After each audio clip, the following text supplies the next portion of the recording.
Welcome to Universal God Messenger Peace, and this is our weekly Abrahamic dialogue, and this is part two of our discussion about uh, our religion's report card. How are we doing? I spoke last week, and this week we will. Of course, I'm here with Dr. Khalid Zaheer and with Dr. Tanser, and Dr. Zaheer is going to kick us off today with his thing. And don't forget, by the way, don't forget to like and subscribe. I'm going to say that before you even hear a word. Go, just pause, like and subscribe, and then come back. Okay, I give this to Dr. Khalid Zaheer. Thank you very much. Bismillah ar-Rahman ar-Rahim. I begin in the name of the God, whose mercy is profound, whose kindness is forever. One of the many things I like about this arrangement is that even though I'm given a topic, nobody insists that I should actually speak on the topic necessarily. So I get the luxury, the privilege of talking anything that comes to my mind. Last week we had a very interesting and impressive presentation by Rabbi Eli Wiseman on what I would say the religion's report card in the recent times. I would want to broaden the scope of this report card to religion in the history of humankind. Not that it's going to be a very informative or detailed analysis of what has happened in the past, but just to clarify that I'm trying to look at religion from that perspective. When I am talking about religion, I would include in religion all different possible religions that normally people adhere to. I divide religions into three categories. There are revealed religions. There are what I think some semi-revealed religions. And there are religions that are man-made. I am not making any derogatory statement about anyone, any of these belief systems. I'm just talking about reality. The way God has chosen to arrange the manner humans operate in this life, He's given considerable liberty to humans and has never forced people to accept a certain religious understanding. Nor has it probably ever happened that any one religious narrative has been put across to the entire human population. Therefore, when I say that there are certain religions and religious beliefs which are not necessarily clearly revealed, it's not a negative statement. I think because religion is a human need, if a proper revealed religion is not available in the right,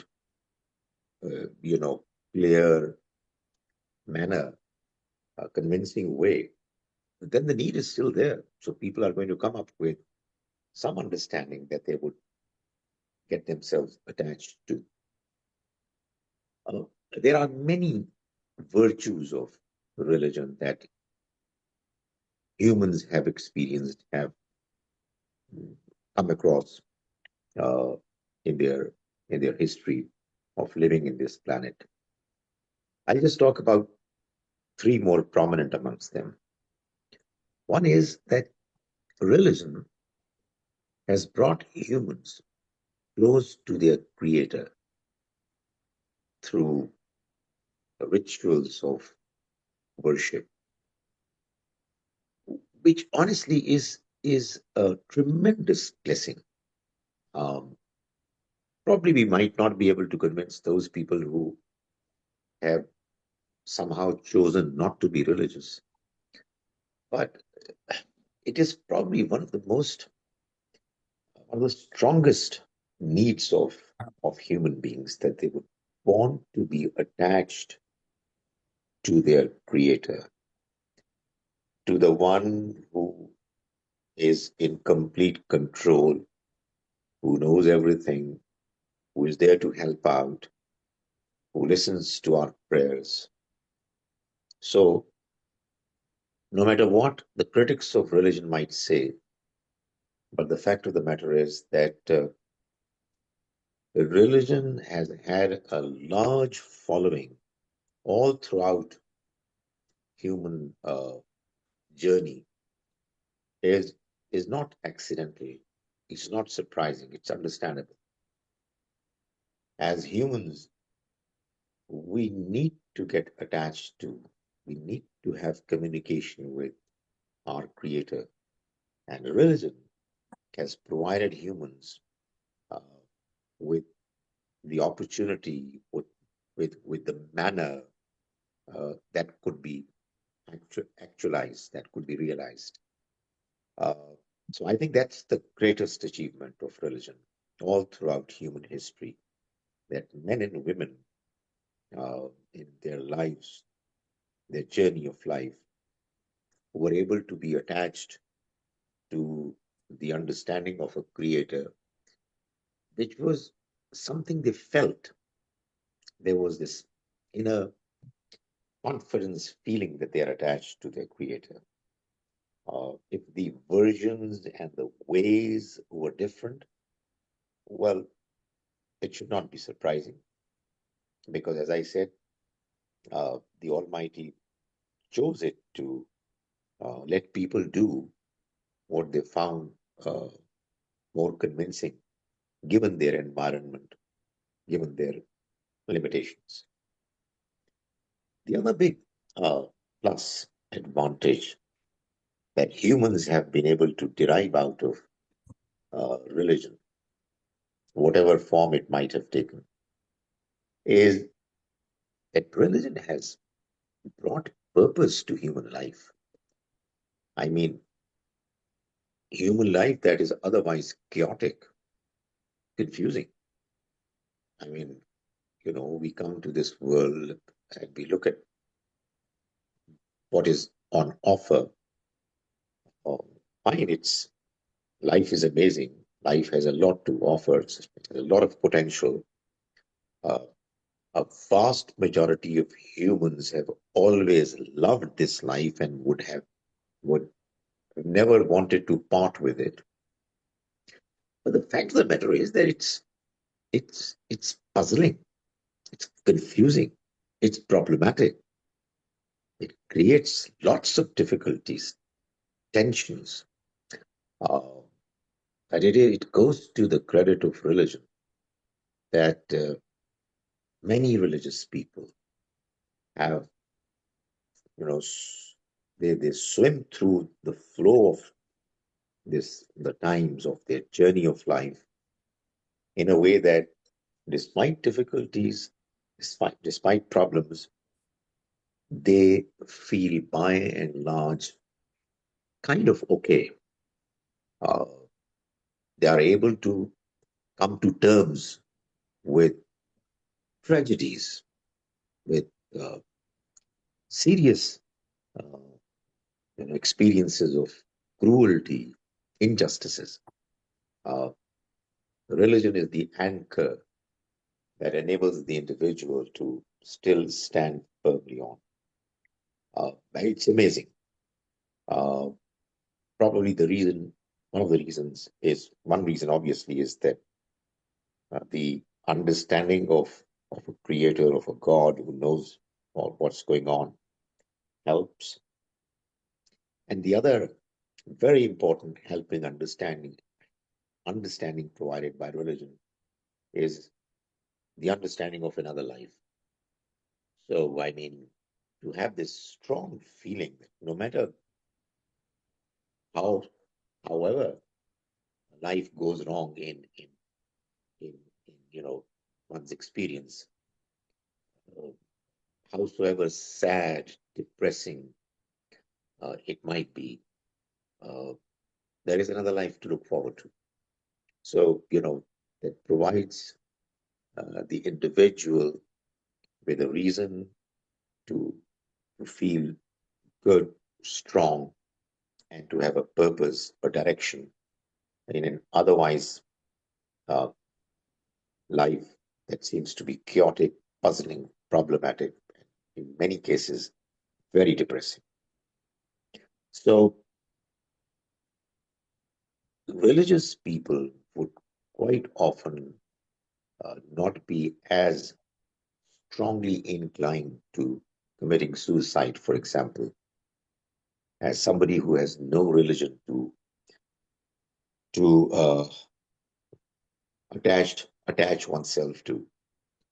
Um, this is because I mean, if you don't have any purpose in life beyond the immediate uh, objectives of finding success in life, um, you you will find it very difficult to continue living, particularly when the going is tough and challenges are too big for the individual to face. So I think that too is a great blessing advantage of religion. The third uh, merit of religion that has in many cases been experienced is that religious people have, not all of them, I'm not too sure whether majority of them, but a great number of religious people have been able to display remarkable feats of display of moral uprightness.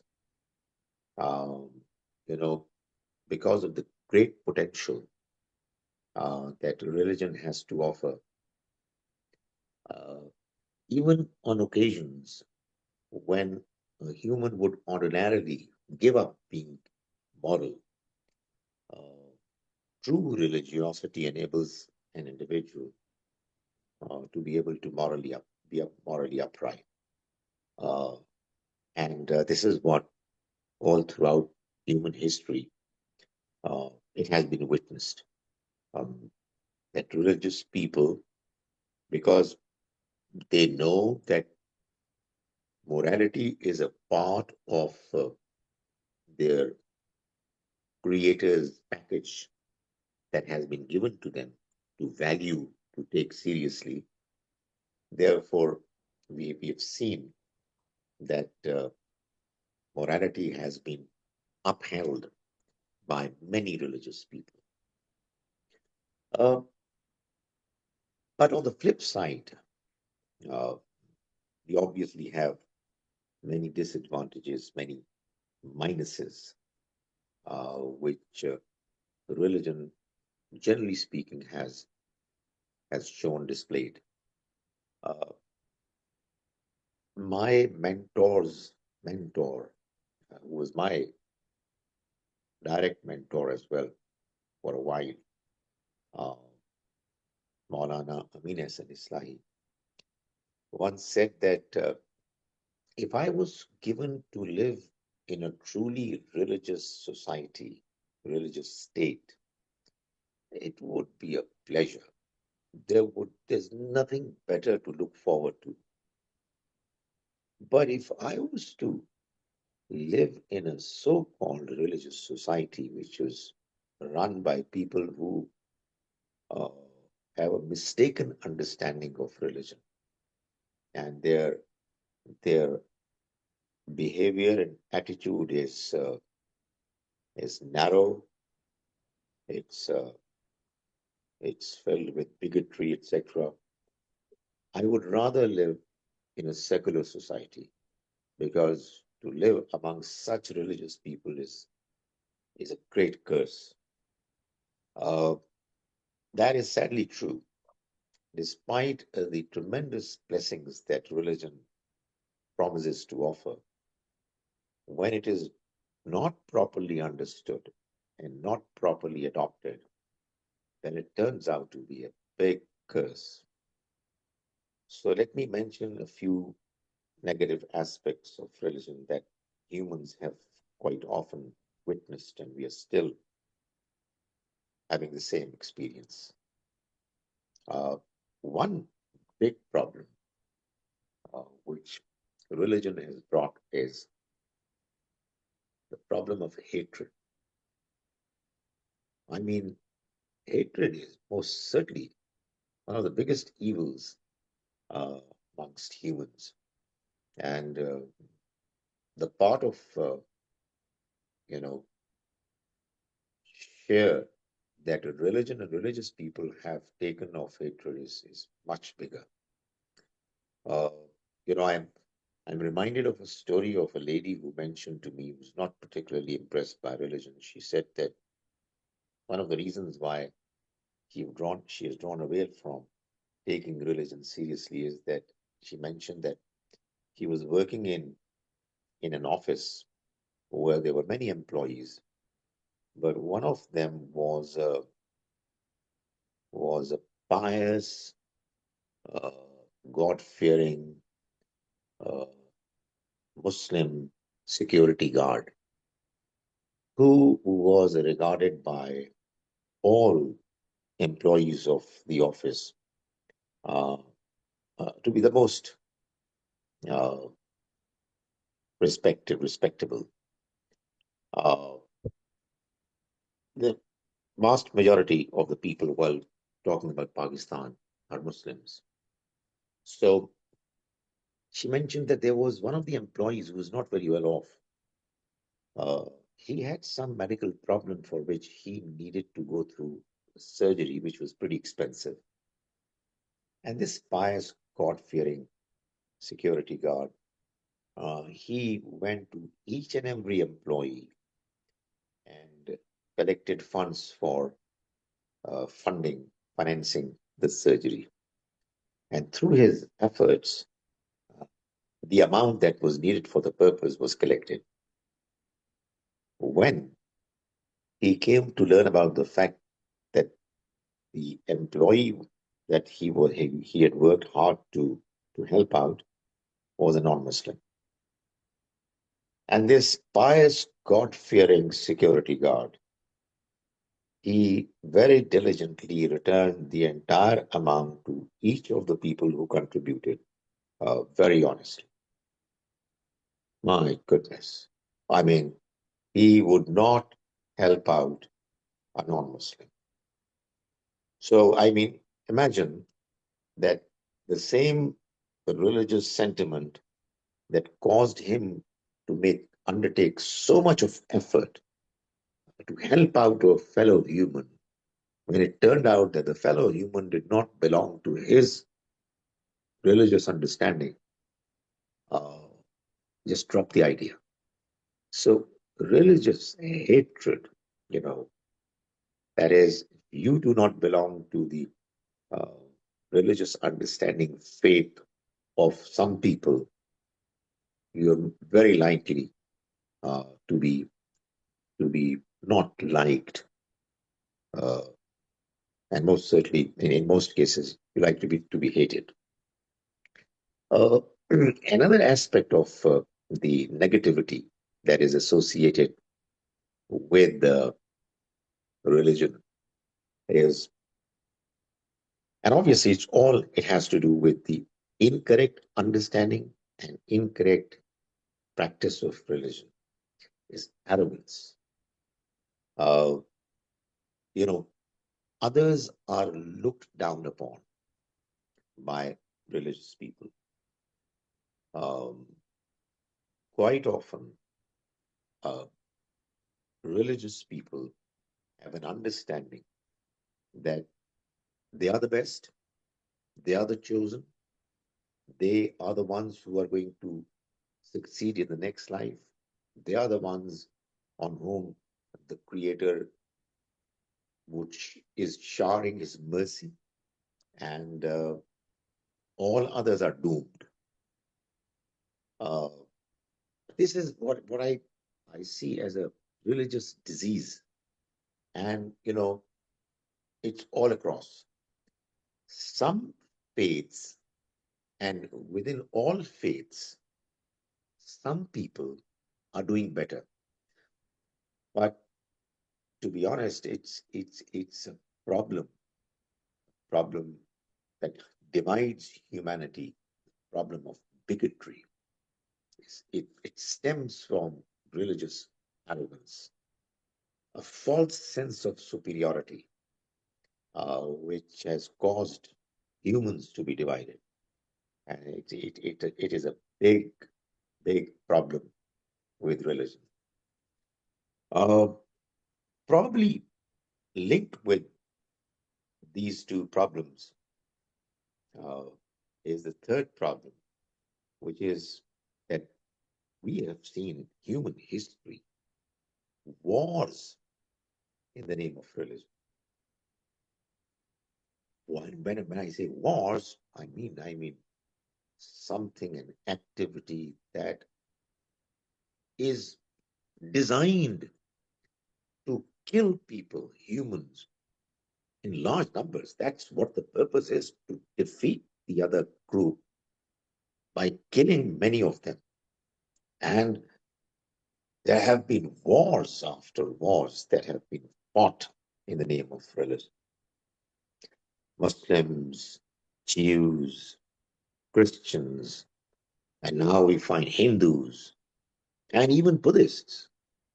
Uh, you know, whatever they are doing, uh, many people find it uh, very effective to have a strong religious sentiment to cause people to hate the other side and to create in them this sentiment of uh, of you know hatred that would enable them to fight as as a very strong, bold individual. And obviously, there are references to the divine texts which are invoked, and the end result is the colossal loss of lives that have happened, and it's still happening. I mean, I only today I heard a 1 minute clip of an Indian soldier, and my goodness, he was. I mean, imagine he was talking to a journalist and telling her that in one of the battles, wars that I fought against Pakistan, there was a soldier uh, who somehow stumbled, and I was able to get hold of him, and I started beating him up with my rifle. And he had no clue, so he was taken by surprise, off guard. And the more I would beat him up, the more he would say, Pakistan Zindabad, glory to Pakistan, may Pakistan live forever.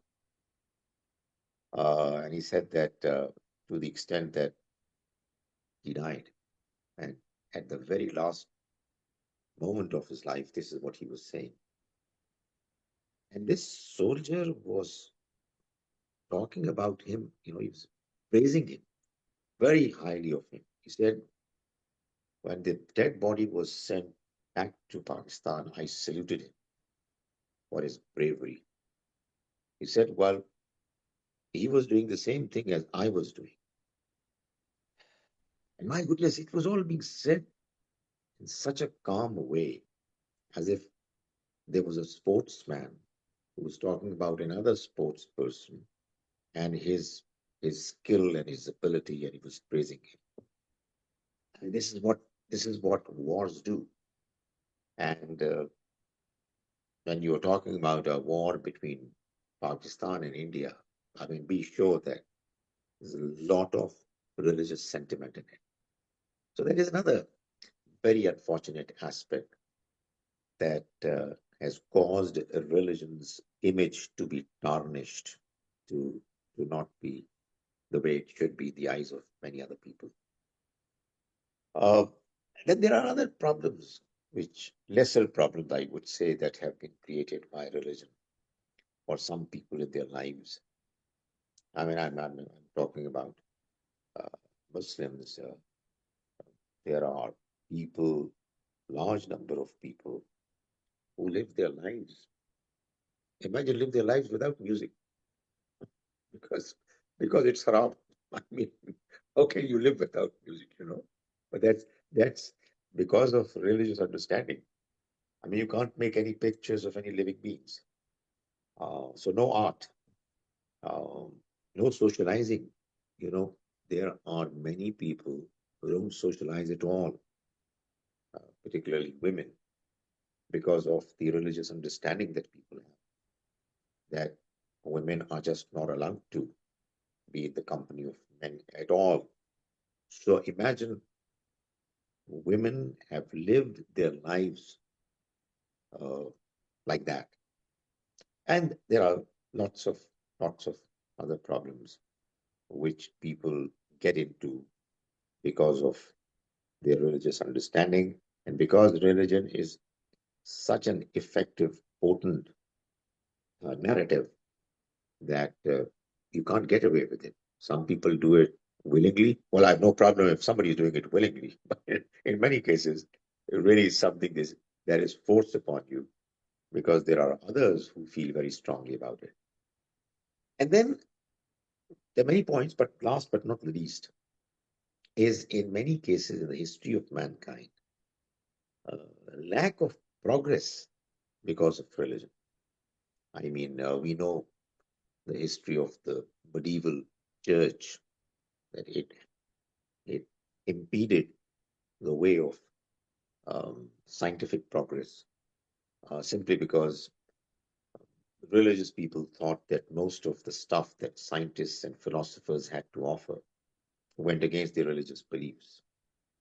I mean, very often we find in our tradition uh, people, objecting to many of the uh, modern facilities that are available simply on uh, religious grounds. A person, uh, I, I, I'm told that, for example, no disrespect to anyone, but for instance, amongst Jehovah Witnesses, it is said that you can't have the blood of anyone else. Uh, you know, so people die, but they don't get it. And the reason, obviously, the reason is religion. The reason is that somehow they have been able to come to this conclusion that um, their God does not want them to have this facility to save their lives. So I can go on and on and on, but I'll just end by saying that all this has happened, I think, because of lack of proper communication. Some people might say lack of proper understanding. I think that has to do with proper communication. If we were humans who would continue to talk to each other with our minds open, we can still commit mistakes in understanding and in practice. But it's very unlikely that we are going to continue to be rigid, inflexible in matters which are more important in life. And I would end with a statement that I quite often used to attribute to Bertrand Russell, but only today I learned, and maybe I'm still not right.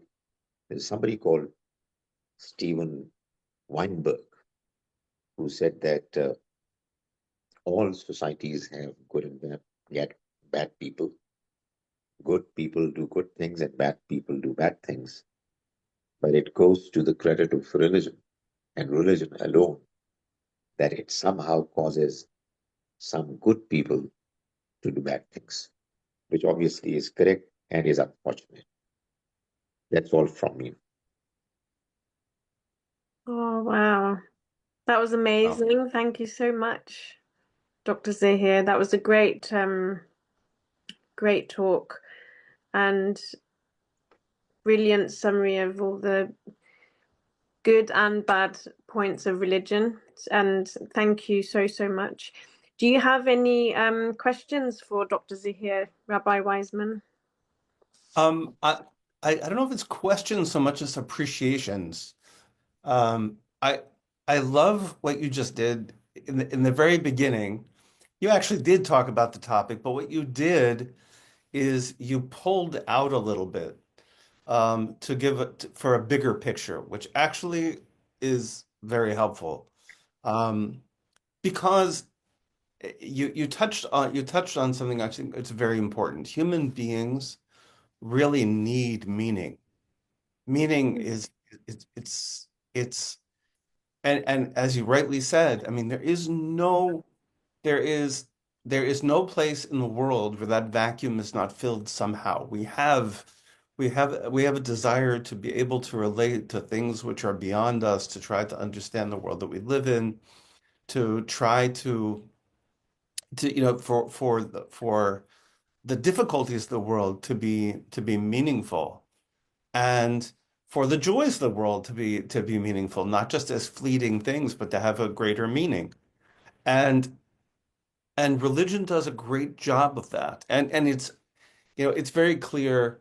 Um, I think it's the book. I think it's Viktor Frankl, Man's Search for Meaning, where he talks about his experience during the Holocaust, and talks about how important it was for him to have that having meaning in his life, was able to keep him, and Elie Wiesel writes about it. Very many people write about it. That in times of real difficulty and tragedy, which unfortunately is a big part of life. We can't claim that it isn't. It is. It's a big part of life. Life is difficult. Um, to have meaning is really important, and those inner promptings that we have to try to understand the big picture and to kind of understand our place in the world. And the word you use a lot is puzzle, and I think it's a great word. To understand the puzzle and how everything fits together is really, really important. And religion has done a great job in that respect of kind of pulling us up out of the world and to be able to see how things fit together and to engage that part of us, which is like really, it's a very intense part of being a human being. Every human being has it. Um, and as you were talking, and you were talking about some of the downsides, I was I was thinking about Dr. Tuncer's computer. I was thinking about Dr. Tuncer's computer, and a lot of times. Um, Big problems are caused by relatively minor settings. I think that we have two major settings problems in religion. So one Mm, um, is a kind of a bandwidth problem, and that is we have very good values. We have very good values, but we turn the volume down instead of turning the volume up, right? We make a circle about this big in which we're going to express those values, when really what we should do is we should be setting for this big, right? We make the screen too small. So if we just make the screen bigger, okay, we'll be in better shape. And you won't end up with the employee who says, "Oh, I'm sorry, I'm not going to give money to that Hindu." And what I loved about that story, I'm going to totally steal that story, by the way, is that he's very careful, right, to give the money back to each person, right? He's continuing to be very pious, right? Yeah. He's not going to take money from anybody. He's going to make sure Right. to give the money back, right? And and I totally understand where he's coming from. I do understand where he's coming from. He's just drawn the circle this big. So if we just change the setting a little bit, I think that we can. That's fixable. That's fixable, but we have to just find the setting. I think that's a difficulty. And the other setting, and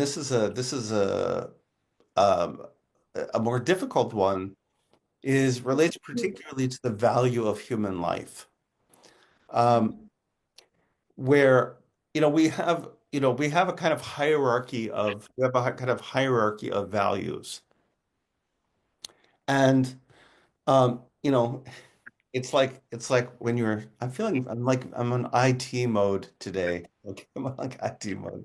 Okay. It's like when you have a set of processes, right?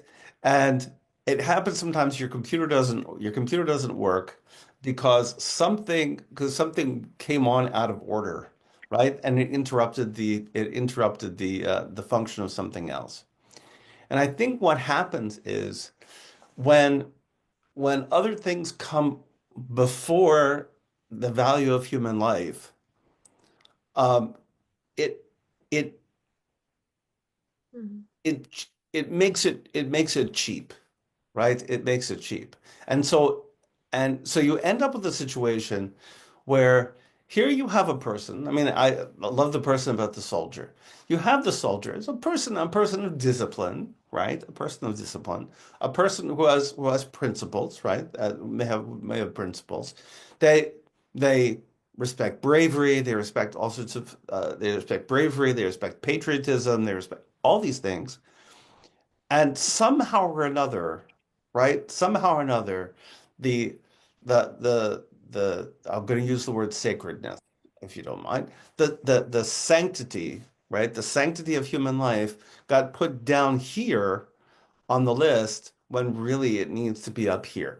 So if we could just tweak that, right, and make that really kind of at the top of the list, um, I think that would change a lot of things. And that listing thing is also, I think, um, the question of priorities, is really important. I remember reading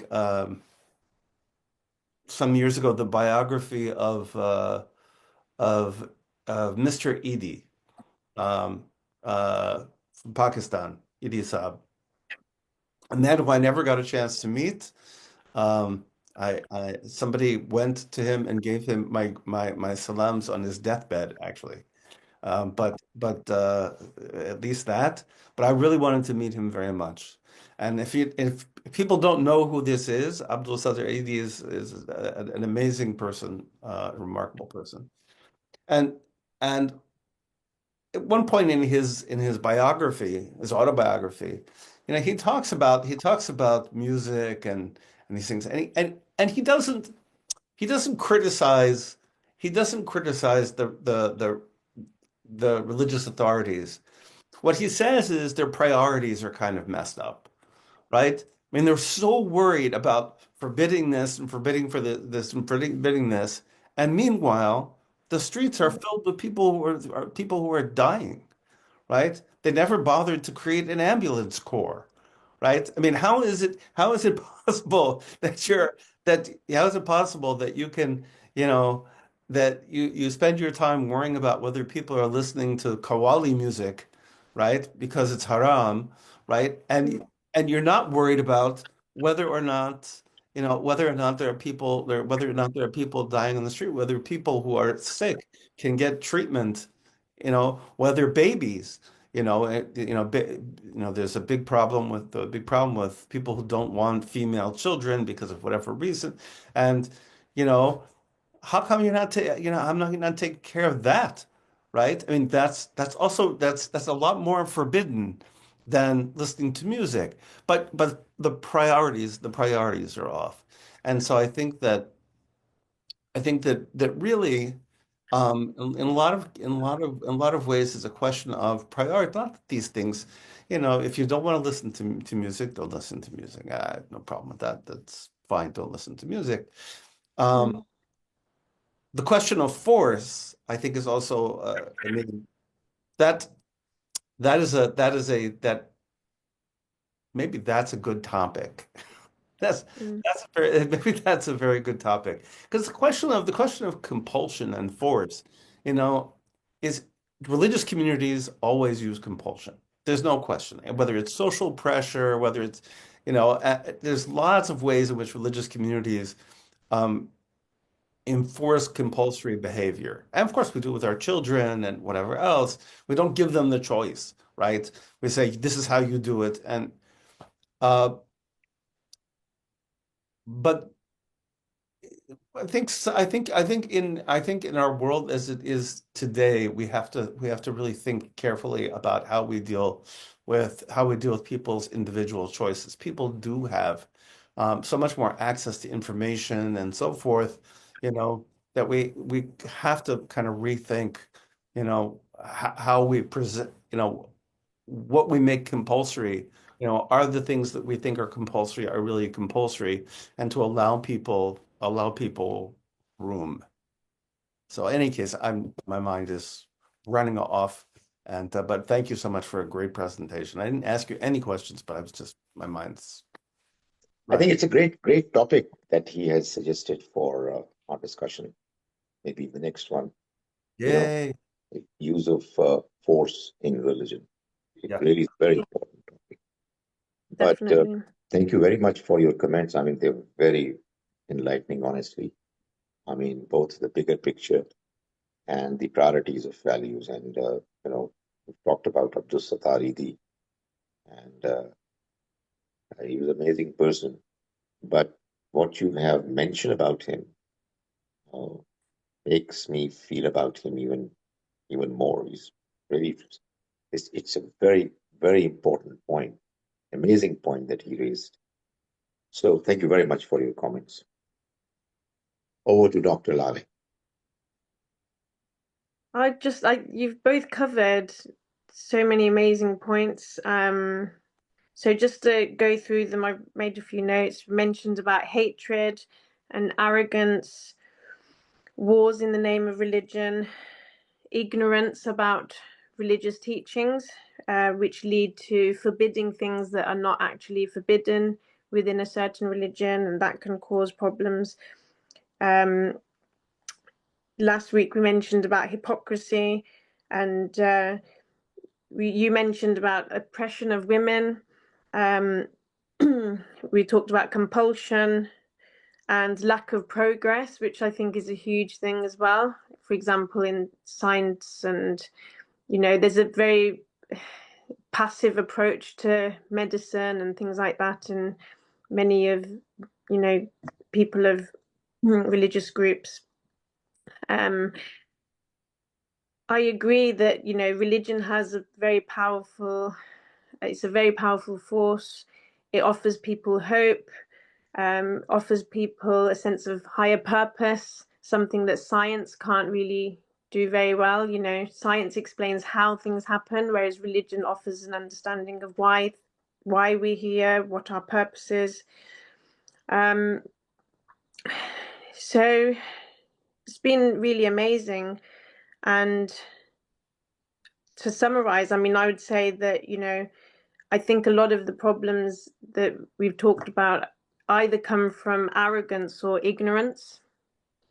And, if more of us really were truth seekers within our religions, our religious groups, and if we really genuinely, sincerely sought higher truth and accepted that there is a higher truth beyond our own understanding always, and sought to have this direct connection with our creator, because I think that's another place where religion can go wrong, is when we put intermediaries between ourselves and our creator, and that can come from perhaps we don't think we're worthy enough, we don't think that God would be interested in us to have a personal relationship with us, but actually I believe that this is what God wants, to have a personal relationship with everybody and to talk to him like an intimate friend. And his guidance is the best guidance. You know, we have from all directions, people tell us this is right, this is wrong, this is right. How do we know which one is the truth? And I think it's important to try and learn from everybody in every interaction, but at the same time to hold on to our Creator. Hatred, so obviously love. The more love we have, the better things would be. Love for God, love for justice, love for peace, love for humanity and all creation. To do justice, so to treat others how we want to be treated and really offer people the same respect in the way that we treat them as we would want to be shown, and the same kindness. So I think the more we can listen to others and put ourselves in their shoes, the better it would be. And to always try to make peace. I think we didn't mention about gossip and slander, but you know, there's so much division that's caused amongst religious groups because of gossip and slander and spreading of falsehood and lies. You know, let's try to be peacemakers, and I think we need to take responsibility for our intentions, our thoughts, our speech, our behavior. And the more we can try to purify all those, and that the better it would be. And what is religion? You know, religion has a bad name, but actually what is religion? You know, it's a set of rules. And as you mentioned when you first started, you talked about man-made religion or revealed religion from our Creator. And I think that's a really important thing we should ask ourselves. We all follow a religion, I think, whether we know it or not. We all, you know, have what we believe to be a set of principles or values. But I think within us, within all of us, there's that innate set of values and principles that is there, that actually connects all humanity. And the more we try to connect with that innate nature, I think the more we will see our oneness within our diversity, which will hopefully bring us together. I think Satan tries to, my belief is that obviously Satan tries to divide humanity and divide us and weaken us. The more divided we are, the more weaker we are.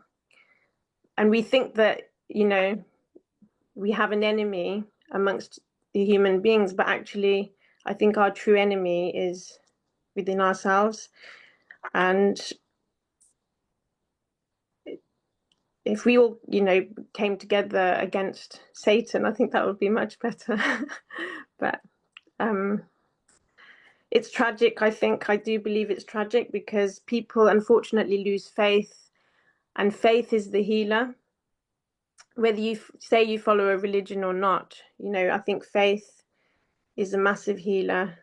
Faith in God, faith in a creator, faith in our own potential as a human being, to believe that there is always a way out and not to give up. So I do think it's tragic that, you know, there is all this hypocrisy and all these wars happening in the name of religion.